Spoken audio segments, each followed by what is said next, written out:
खान, एक तो मैं माजरत चाहता हूँ, मैं ट्रैवल कर रहा था और ट्रैवल बहुत ही लंबा था। ये 24 घंटे की एक फ़्लाइट है। मैं जापान से वापस बरतानिया पहुँचा हूँ, 24 घंटे से ज़्यादा टाइम लग गया और मैं रास्ते में आपके साथ कनेक्टेड नहीं रह पाया। एक वीलॉग भी मिस हो गया, लेकिन अब मैं आपको जो अपडेट्स हैं वो बताता हूँ। ये बहुत इंपॉर्टेंट है।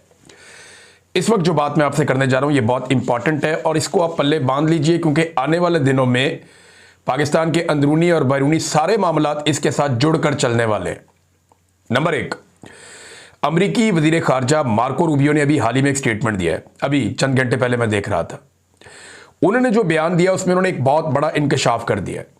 पाकिस्तान के अंदर नॉर्मली ये तासुर था कि पाकिस्तान के ऊपर अमेरिका दबाव डाल रहा है कि आप गजा के अंदर अपनी फौज भिजवा दें।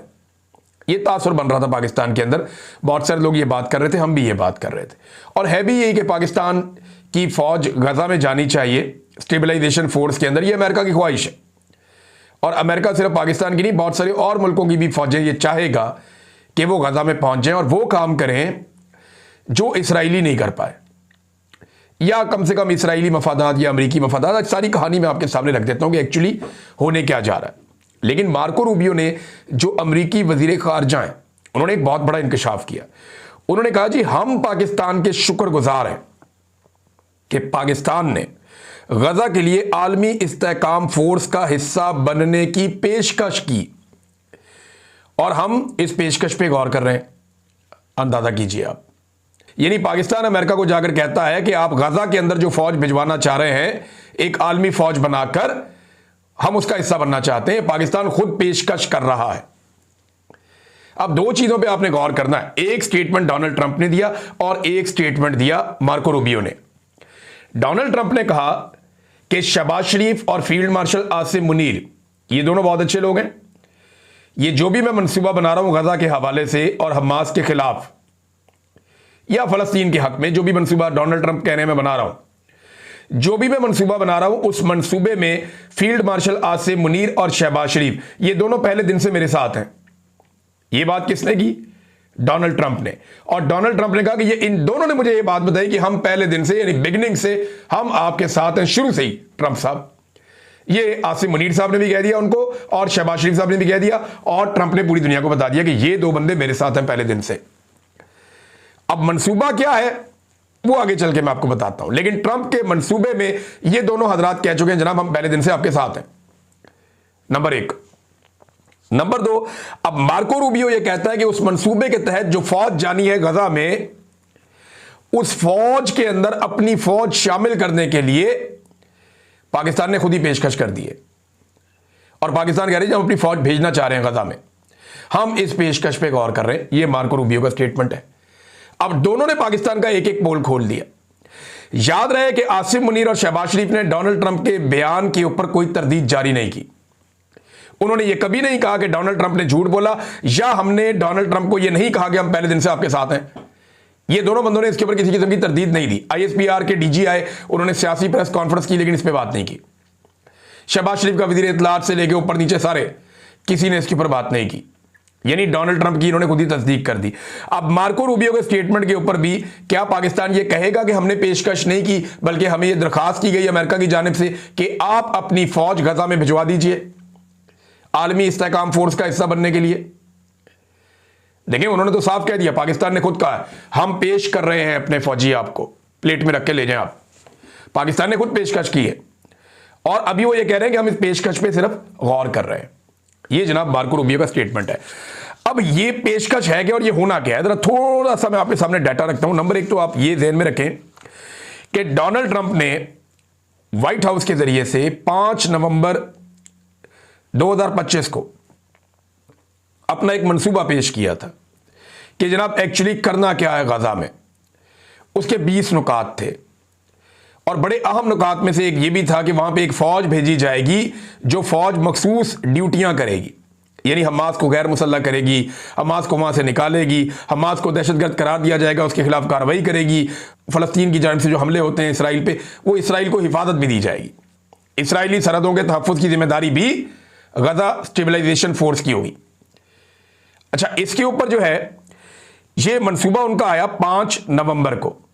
अब राणा सनाउल्लाह साहब पाकिस्तान में क्या दावा कर रहे हैं? वो ये दावा कर रहे हैं जी फ़लस्तीन ने खुद तस्लीम किया है ट्रंप के अमन मंसूबे को। वो ये कह रहे हैं जी कि हमास ने खुद माना है अपने आप को गैर मुसल्लह करने के मामले को। ये राणा सनाउल्लाह ने क्लेम कर दिया पाकिस्तान के टीवी चैनल के ऊपर। पाकिस्तान के लोग रोटी को चोची नहीं कहते, ये इतनी पुरानी बात नहीं, हम निकाल के आपके सामने सारे सबूत अब रखने वाले हैं। राणा सनाउल्लाह का ये दावा है पाकिस्तानी हुकूमत का कि हमास ने खुद कहा कि हम अपने आप को गैर मुसल्लह कर लेंगे, उन्होंने तस्लीम कर दिया इस बात को, और फलस्तीनी खुद डोनाल्ड ट्रंप के मंसूबे पर मुत्तफिक हो गए। अब मैं आपको बताता हूं इसके ऊपर जो करारदाद पेश की गई ना अक़वाम मुत्तहिदा में, वो 17 नवंबर को की गई थी, लेकिन उससे पहले 14 नवंबर को हमास ने जवाब दे दिया था, और हमास का जवाब बड़ा मुंह तोड़ था और साफ जवाब था। यानी अमेरिकन ने जो मंसूबा पेश किया 5 नवंबर को, उस मंसूबे में बहुत सारी चीजें शामिल थी, लेकिन हमास ने उस मंसूबे को एज इट इज कबूल नहीं किया। और आज फलस्तीन में या गाजा में हुकूमत किसकी है? हमास की है। दूसरे नंबर पे जो तंजीम है महमूद अब्बास की, उसका नाम है फतह, वो कहीं पे भी नहीं है।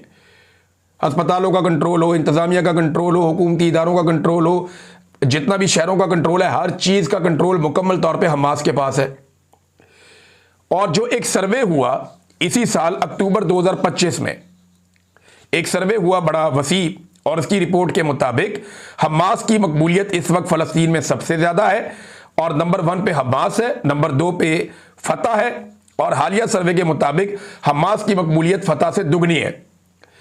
यानी 2/3 जो फलस्तीन है वो फतह के मुकाबले में हमास के साथ खड़ा है, और हुकूमत भी हमास की है। तो लाजमी बात है जो हमास कहेगा वही फलस्तीन कह रहा होगा ना।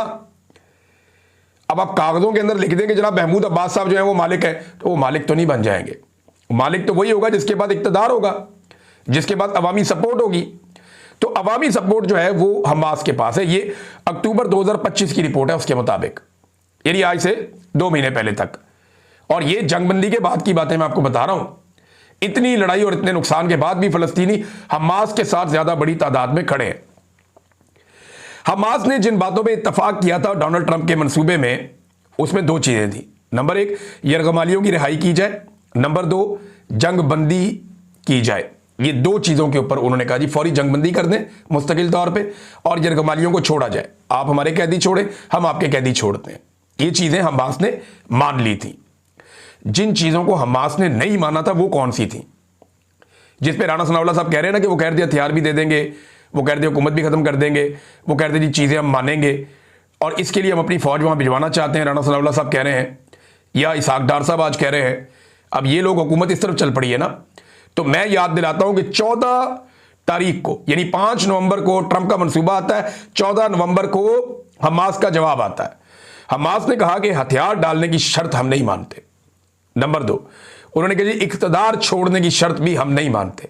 नंबर 3 गजा की गवर्नेंस से मुकम्मल तौर पर बाहर होने की शर्त भी हम नहीं मानते। उन्होंने कहा जी हथियार डालने का मामला फलस्तीन की रियासत कायम होने और सियासी हल के बगैर नहीं हो सकता। जब तक कि कोई सियासी हल नहीं निकलता, जब तक कि फलस्तीन की रियासत कायम नहीं होती, तब तक हम हथियार कैसे फेंक सकते हैं, यह हमास का कहना है। लेकिन इसके बावजूद 17 तारीख को अक़वाम मुत्तहिदा में एक करारदाद आती है, 17 नवंबर को, यानी 5 को ट्रंप मंसूबा लाता है, 14 को हमास उसकी मुखालफत करती है, थोड़े से हिस्से की हमायत, बाकी हिस्से की मुखालफत, और 17 तारीख को पाकिस्तान वोट डाल देता है इसी करारदाद के हक में अक़वाम मुत्तहिदा में। अब ये जो करारदाद 17 नवंबर को पेश की जाती है, इस करारदाद में आलमी इस्तेहकाम फोर्स की गजा में जाने की इजाजत दी जाती है अक़वाम मुत्तहिदा की जानिब से। 13 वोटों से यह करारदाद पास हो जाती है जो अमेरिका पेश करता है, जबकि रूस और चीन इसके अंदर वोटिंग ही नहीं करता, जबकि हमास और फलस्तीनी अवाम ने इसकी मुखालफत की थी। ये कह रहे हैं जी हमायत की नहीं, हमास और फलस्तीनी अवाम ने इसकी मुखालफत की थी, इसकी हमायत नहीं की थी। अब ये स्टेबलाइजेशन फोर्स जाकर करेगी क्या गजा में, जरा ये आप देख लीजिए। सबसे पहले आपको देखना चाहिए, नंबर 1 इनकी ड्यूटी यह है कि गजा में अमन कायम करना। नंबर 2 हमास को गैर मुसल्लह करना। नंबर 3 गजा से इसराइल को कोई खतरा ना हो इसे यकीनी बनाना। नंबर 4 नई इंतजामिया को तहफ़्फ़ुज़ फराहम करेगी, ये फोर्स। नंबर 5, जो तामीर नौ करने के लिए लोग आएंगे उनकी हिफाजत करेगी ये फोर्स। नंबर 6, इसराइली सरहदों की हिफाजत भी जिम्मेदारी ये फोर्स उठाएगी। नंबर 7, लंबी लड़ाई लड़ने वाली इसराइली फौज जो है अब उसका आराम करने का वक्त हो गया है, लिहाजा ये फोर्स वहां पे जिम्मेदारी निभाएगी, उसको आराम का मौका मिलेगा। नंबर 8, जो इसराइल की कबूलियत है आलमी सतह पे उसमें इजाफा हो जाएगा। कि देखें ना, मुसलमान मुल्कों की फोर्स आई हुई है, उसने मामला संभाल लिया है, तो जो इसराइल के ऊपर बड़े बड़े एलिगेशन, बड़ी खौफनाक चीजें, अगर देखें ना वहां लड़ाई मुसलमान फौजियों की हो जाती है हमास के साथ, तो फिर वो लड़ेंगे ना, इसराइल तो नहीं लड़ेगा। तो इसराइल के ऊपर जो जंगी जराइम है वो मामला पीछे चले जाएंगे और एक और आलमी सतह पर यह तासुर तब्दील हो जाएगा, ये जो गजा के बारे में, जब मुसलमानों की फौज वहां पे पहुंच जाएगी। तो ये तो वो काम है जो इस फोर्स ने वहां पे जाके करने हैं। लेकिन क्या ये हमास को गैर मुसल्लह कर पाएंगे? पाकिस्तान की 7 लाख फौज है, पाकिस्तान में चंद हजार दहशतगर्द हैं, 3000 होंगे मैक्सिमम, इससे ज्यादा तो नहीं हो सकते। हम आज तक उनको गैर मुसल्लह नहीं कर सके। हर चौथे दिन वो कहीं ना कहीं नुकसान पहुंचा देते हैं, कोई ना कोई धमाका कर देते हैं। हालांकि पाकिस्तान में दहशतगर्दों को अवामी सपोर्ट और हमायत हासिल नहीं है, फिर भी वो काबू नहीं आ रहे। 7 लाख की फौज लगी हुई है। अब गजा के अंदर जो है वो हमास को बड़ी सपोर्ट है, वहां की पब्लिक की बड़ी तगड़ी सपोर्ट है। अक्टूबर का सर्वे यह बताता है कि हमास सबसे मकबूल जमात है वहां पे गजा में फलस्तीनियों की। अब उन्हें पब्लिक की इतनी ज्यादा सपोर्ट है, आप उनकी जबान भी बोलना नहीं चाहते, आप वहां पे चंद हजार फौजी भेजकर आपको लगता है कि इतनी बड़ी तादाद में जो हमास है आप उसको गैर मुसल्लह कर देंगे और वो प्लेट में रख के लाके हथियार आपको दे देंगे? ये नहीं होगा। ये एक बहुत बड़ा जुआ है, जो फौज भी जाएगी उसको ये जुआ खेलना पड़ेगा। अब नाजरीन, धोखे में रहने की बिल्कुल आपको जरूरत नहीं है। जो मंजन आपको बेचा जाएगा मैं पहले आपको बता देता हूं। नंबर 1, ये फौज बैनुल अक़वामी तौर पे पैसा हासिल करेगी जो वहां पे जाएगी, यानी पाकिस्तान अगर अपने फौजी भेजेगा तो मुफ्त में नहीं भेजेगा, पाकिस्तान को इसके बदले में पैसा मिलेगा और फी फौजी के हिसाब से आपको टका के पैसा मिलेगा। जितनी फौज आप भेजेंगे, जितनी खिदमत आप अंजाम देंगे, जो आपका नुकसान होगा उसके ऊपर आलमी सतह पे आपको ठीक ठाक पैसा मिलेगा, वो अमेरिका मैनेज करेगा। नंबर 2, ये फौज खुद से कोई तामीर नौ नहीं करेगी, जो लोग कर रहे होंगे उनकी हिफाजत की, चौकीदारी की जिम्मेदारी कर सकती है। नंबर 3, ये फौज कभी भी इसराइल के साथ झड़प नहीं करेगी, लड़ाई नहीं करेगी। इसके जाने का मकसद इसराइल की हिफाजत है, इसराइल के साथ लड़ाई करना नहीं है। नंबर 4, फलस्तीन की आज़ादी इसका हदफ नहीं होगा इस फौज की, क्योंकि करारदाद के अंदर भी कहीं पे ये शामिल नहीं है। डोनाल्ड ट्रंप के मंसूबे में भी फलस्तीनी रियासत का क़याम शामिल नहीं है, जिसमें पाकिस्तान ने इत्तफाक कर लिया। लिहाजा ये फौज कोई फलस्तीन को आज़ाद करने के लिए, इसराइल के साथ जंग लड़ने के लिए नहीं जा रही। इस धोखे में कोई ना रहे, ये सिंपली वहां पे अपनी सिक्योरिटी की ड्यूटी करने जा रही है, जो ड्यूटी इन्हें आलमी सतह पे अमेरिका बताएगा, या वो जो बड़े बड़े लोग वहां बैठेंगे जो बताएंगे, ये ड्यूटी करेंगे, इसके अलावा और कुछ नहीं करेंगे, और इसके बदले में पैसा वैसा भी मिलेगा। नंबर 5, अगर जरूरत पड़ी तो ये फौज हमास के जंगजुओं के साथ लड़ भी सकती, सिंपल बात है। इसके अलावा नाजरीन और कोई ऐसी बात नहीं है, कोई ऐसी चीज नहीं है। मैंने ये हकायक आपके सामने रख दिए और पाकिस्तान ने खुद पेश कर दिया अपने आप को कि जनाब हम आते हैं लड़ने के लिए, हम आते हैं मारने के लिए, हमसे ड्यूटी करवाया, हम करते हैं वो काम। तो इसमें तो इसराइल का फायदा है। अगर एक करारदाद के पास होने में इसराइल खुश हो रहा है और ये काम होने में इसराइल राजी है तो उसका तो फायदा है, और अगर फलस्तीनी और हमास वाले खुश नहीं है तो इसका मतलब है उनका फायदा नहीं है। तो पाकिस्तान उस काम में हाथ डाल रहा है जिस काम में फलस्तीनी या हमास खुश नहीं है और इसराइली खुश हैं। अब ये देखें, ये जिम्मेदारी तो हुकूमत की ना, फैसला उन्होंने करना है, वो ये करना चाहते हैं वो ये कर लें। अगर इसका रद्देअमल आएगा तो देखेंगे रद्देअमल क्या होता है, पब्लिक इसको कैसे लेती है। लेकिन हकायक जो थे मैंने एक एक चीज निकाल कर आपके सामने रख दी, इनमें कोई चीज गलत नहीं हो सकती। अच्छा, ये फौज वहां जाएगी, जाके हमास को गैर मुसल्लह करेगी, जो इधर करने वाला काम है वो क्यों नहीं करते? सारी की सारी इंटेलिजेंस एजेंसियां इस काम पे लगी हुई हैं कि पीटीआई के बंदे कैसे तोड़ने हैं। सारी की सारी इंटेलिजेंस एजेंसियां इस काम पे लगी हुई हैं कि सोशल मीडिया को कैसे कंट्रोल करना है। फलाना बंदा उठा लो, फलाना जबरी तौर पे लापता कर लो, वो बंदा भी चुक लो, इसको भी अंदर डाल दो, वो औरतों पे केस बना लो, इमरान खान को कैसे तोड़ना है, कैसे जलील और रुसवा करना है। सारी एजेंसियां इस काम पे लगी हुई हैं। थोड़ा अपनी वो वाली ड्यूटी भी करें ना जिसके लिए कौम आपको इतना पैसा देती है। यानी इंडिया ने पाकिस्तान का पानी रोका हुआ और पाकिस्तान की मीडिया पे खबरें आ रही हैं। दरिया चनाब में पानी की सतह नीचे जा रही है, दरिया झेलम में पानी की सतह नीचे जा रही है, नीलम पानी की सतह नीचे जा रही है। अब इन पानियों की सतह नीचे जाने से पाकिस्तान को नुकसान क्या हो रहा है, जरा समझ लीजिए आप। ये पाकिस्तान में गंदम का सीजन है, कुछ जगह पे आलूओं की फसलें लगी हुई हैं और दीगर बहुत सारी अजनास हैं। यहां पे पानी देना पड़ता है, बारिशें तो हो नहीं रही तो आपको पानी देना पड़ेगा। नहरी पानियों के ऊपर, खालों के पानियों के ऊपर इन्हिसार है पाकिस्तान के किसानों की एक बहुत बड़ी अक्सरियत का। अब नहरें खुश्क हो रही हैं, ये रिपोर्ट जियो पे भी आई, बाकी जगहों पे भी आई। तो इंडिया ने पाकिस्तान का पानी रोका हुआ है। एजेंसियां बजाय पीटीआई के पीछे या इमरान खान के पीछे हाथ धो के पड़ी हुई हैं, वो जाएं और जाकर पता करें कि इंडिया ने कहां कहां पे पानी रोका हुआ है और उस पानी को जो पाकिस्तान का है, जिस पानी के ऊपर पाकिस्तान का हक है, उस पाकिस्तान के पानी को इंडिया से आजाद कैसे करवाना है। कश्मीर तो आजाद हुआ नहीं हमसे आज तक, लेकिन चले अपना पानी छुड़वा लें इंडिया से। सिंध तास मुआहदे के बारे में भारत ने कहा था कि हम इसको नहीं मानते, और आज वो खतों किताबत का जवाब भी नहीं दे रहा, वो पाकिस्तान के साथ डाटा शेयरिंग भी नहीं कर रहा। ये बहुत बड़ा नुकसान है पाकिस्तान का, और हमारी फसलों को आने वाले सालों में ये तबाह कर देंगे अगर इसी तरीके से इन्होंने हमारा पानी रोके रखा तो।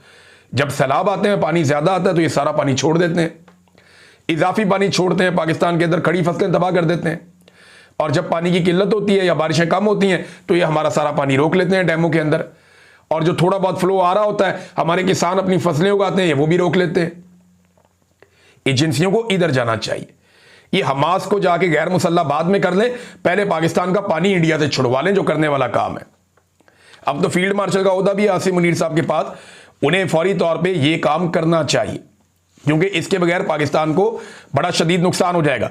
नादरीन, इमरान खान साहब की बहनें और उनके बेटे लगातार आलमी मीडिया को इंटरव्यूज दे रहे हैं।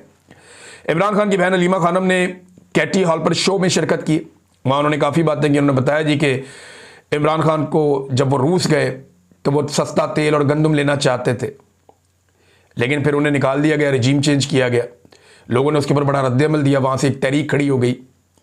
तो बड़ी तफसील से उन्होंने बताना शुरू किया चीज़ों का, और जिन हालात में इमरान खान साहब को रखा जा रहा है, जो तकलीफ दी जा रही है, वो भी बताया।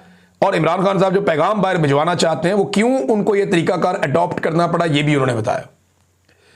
दूसरी जानिब इमरान खान साहब के बेटे लगातार अपने वालिद की कैद तन्हाई और उनके ऊपर जो जुल्म हो रहा है, जो गैर कानूनी तौर पर इनको हिरासत में रखा गया है, वो उस मामले में, और उनको किसी किस्म का इंसाफ भी नहीं मिल रहा, ये चीज़ें आलमी मीडिया पे उठा रहे हैं। इन्होंने इंटरव्यू दिया मेहदी हसन साहब को, और मेहदी हसन साहब को इंटरव्यू देते हुए उन्होंने ये भी बताया कि बरतानवी हुकूमत का ख्याल है कि इन हालात में इमरान खान के बच्चों को पाकिस्तान नहीं जाना चाहिए। ये बरतानवी हुकूमत भी नहीं चाहती कि वो पाकिस्तान में इस वक्त आए, क्योंकि हालात ठीक नहीं है। ये बरतानवी शहरी है ना, बरतानिया फिर बताता है अपने शहरियों को, एडवाइजरी जारी करता है कि आपने जाना है या आपने नहीं जाना, या हालात पाकिस्तान में क्या है। ये प्रॉब्लम तो रहती है, जो भी बंदा पाकिस्तान जाता है उसके साथ क्या वहाँ सलूक किया जाता है।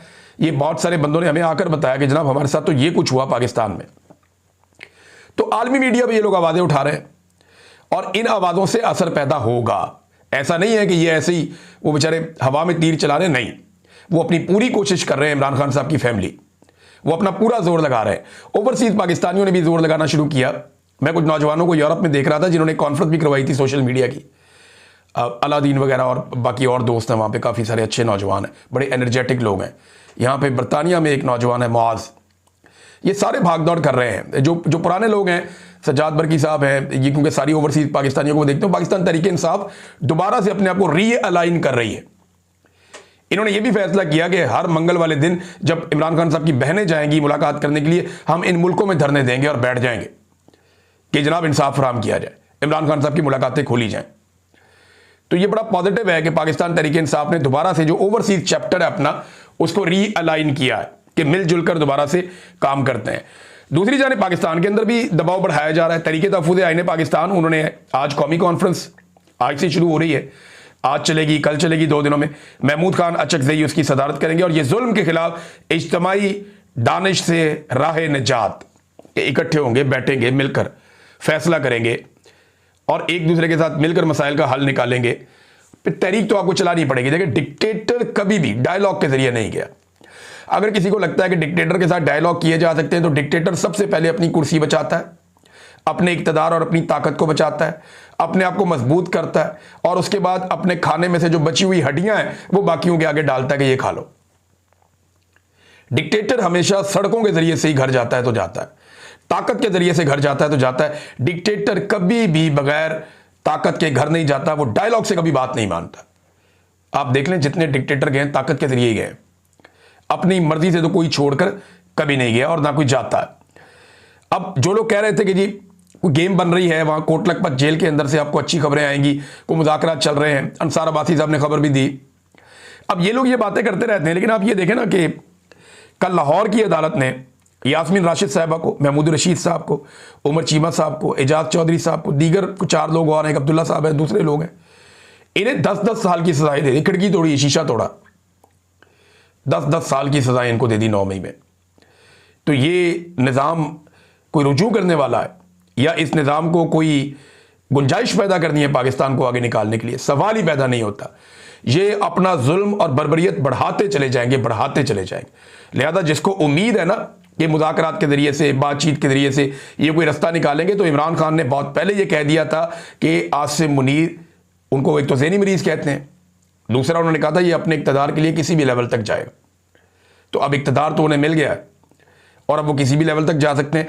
जैसे ही उन्हें इक़्तिदार मिला, उन्होंने फैज़ हमीद को भी 14 साल के लिए लंबा कर दिया, यहाँ पे 10-10 साल की सजाएं सुना दी, इमरान खान साहब की मुलाकातें बंद कर दी और अब तक उनकी मुलाकातें नहीं हो रही। एमनेस्टी इंटरनेशनल ने 2 तरह के मुतालबात किए। एक तो जो इमरान खान साहब की मुलाकातें बंद की गई हैं, उस हवाले से उन्होंने आवाज़ उठाई। सोराब बरकत साहब के हवाले से एमनेस्टी इंटरनेशनल ने आवाज़ उठाई, ये बड़ी ज़्यादती है, ये बंद होनी चाहिए। नाज़रीन, खबरें बहुत सारी हैं मेरे पास और ये बड़ी इंटरेस्टिंग खबरें हैं, लेकिन आज के दिन में एक केस चलना था इमरान खान साहब का अदालत में, तोशा खाना का, जहाँ पे वो सामने आ सकते थे लोगों के। लेकिन अभी मेरे पास इसके बारे में कोई वाज़ेह खबर नहीं है। लेकिन सलमान अकरम राजा साहब ने कहा था कि कहा जा रहा है कि इमरान खान की किसी से मुलाकात नहीं होगी और केसेस की जो तारीख भी पड़ेगी वो वीडियो लिंक के ज़रिए पड़ेगी, वो अपनी कोठरी में ही रहेंगे जेल ट्रायल के लिए। ये नोटिफिकेशन कर दिया गया, ये सलमान अकरम राजा साहब ने कहा था।